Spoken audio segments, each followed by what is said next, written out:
Welcome to the Salmon Runs YouTube. Enjoy the video. In this video, I will show how to make salsa canning, full guide. Start by sterilizing jars and prepping fresh tomatoes, peppers, onions, garlic, cilantro, and lime juice for acidity. Measure ingredients precisely and use a tested recipe to ensure safe pH levels. Arrange a hot water bath and keep lids warm.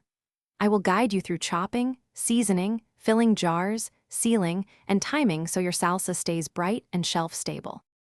Chop tomatoes, peppers, onions, and herbs uniformly so each jar has consistent flavor and texture. Roast peppers and onions for smoky depth, then cool and peel before dicing. Add measured vinegar or lime juice to reach safe acidity instead of assuming tomatoes are acidic enough. Salt, sugar, and spices can be adjusted, but follow the tested base amounts. I will show timing and how to taste for balance while keeping safety top of mind. If you're enjoying this salsa canning walkthrough, please subscribe and like to support the channel and get more food preservation tips. Quick recommendation: the new Kindle Paperwhite is great for reading recipes and saving notes right at the counter, and it's waterproof for accidental splashes. It keeps your cookbooks in one convenient device and makes following step-by-step instructions a breeze.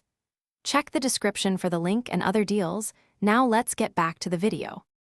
Heat filled jars, wipe rims, and apply lids before processing in a hot water bath that covers jars by at least 1 inch. Start timing when the water returns to a boil and process for the recommended minutes based on jar size and altitude. Remove jars carefully and let cool undisturbed for 12 to 24 hours.